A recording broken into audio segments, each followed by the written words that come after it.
Hi friends, welcome to Immortality channel. நாம் இந்த வீடியோவில் தக்காளி தொக்கு சிம்பிளாக எப்படி செய்யறது பார்க்கலாம். அதுக்கு தேவையான பொருட்களை வந்துட்டு பார்த்துக்கோங்க. இந்த அளவில் எடுத்துக்கோங்க.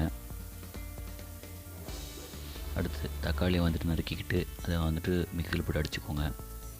பூண்டையும் அதே போல் வந்து பொடியாக அடிச்சுக்கோங்க.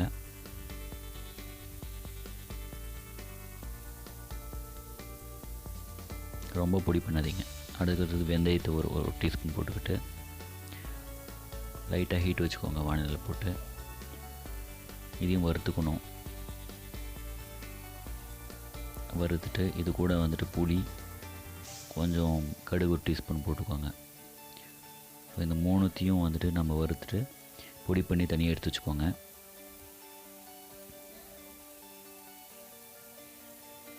அதை தீயாமல் வந்துட்டு மிதமாக சூடு வச்சுக்கிட்டு வறுத்துக்கோங்க. வறுத்துட்டு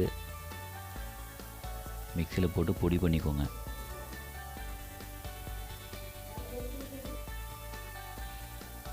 சூடாக்குற வானலில் வந்துட்டு ஒரு 100 ml நல்லெண்ணெய் ஊற்றிக்கோங்க. நல்லெண்ணெய் யூஸ் பண்ணால் வந்துட்டு கெட்டு போகாமல் இருக்கும். ஒரு ப்ரிசர்வேட்டிவாக யூஸ் ஆகும். அது தாளிக்க கடுகு போட்டுக்கோங்க ஒரு டீஸ்பூன். கருவேப்பிலை ஆட் பண்ணிக்கோங்க.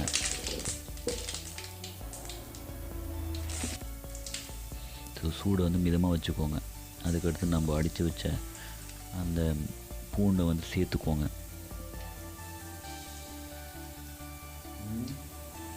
அடுப்பு சிம்மில் வச்சுக்கிட்டு நம்ம வந்துட்டு நல்லா இந்த கோல்டன் ப்ரௌன் கலர் வர்ற மாதிரி நல்லா கலக்கி விட்டுக்கோங்க. கொஞ்சம் அடிப்பிடிக்கிற மாதிரி இருக்கும்.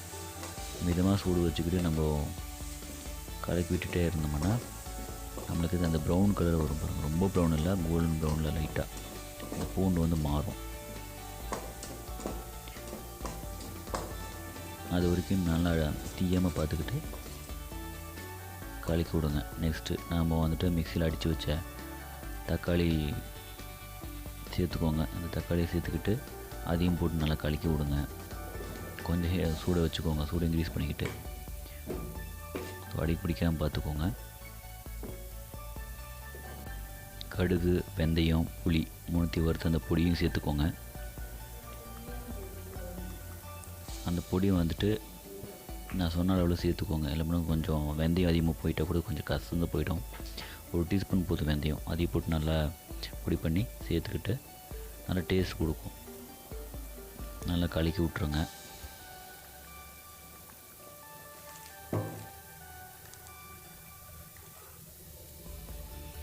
காஷ்மீர் மிளகாத்தூள் அதையும் சேர்த்துக்கோங்க. அது கலரை கொடுக்கும். அதுக்கடுத்து வந்துட்டு சாதாரண மிளகாத்தூளையும் காரத்துக்காக சேர்த்துக்கோங்க. ஒரு டீஸ்பூன் போதும். அதுக்கடுத்து பெருங்காயத்தூள் வந்து ஒரு அரை டீஸ்பூன் சேர்த்துக்கோங்க. டேஸ்ட்டுக்காக அந்த காரத்தை பேலன்ஸ் பண்ணுறதுக்கு கொஞ்சம் வெல்லத்தையும் அதுக்கடுத்து உப்பையும் சேர்த்துட்டு, உப்பு அதிகமாக போட்டுறாதீங்க, கம்மியாக போட்டுக்கோங்க. நம்ம வதக்கிட்டு வதங்கும் போது வந்துட்டு கொஞ்சம் உப்பு அதிகமாக தெரியும். கம்மியாக போட்டுக்கிட்டு தேவையான சேர்த்துக்கோங்க. நல்லா கலக்கி விட்டுட்டு நல்லா அந்த எண்ணெய் பிரிஞ்சு வர்ற பக்குவத்தில் வந்துட்டு நம்ம வேறு பாத்திரத்துக்கு மாற்றிக்கோங்க.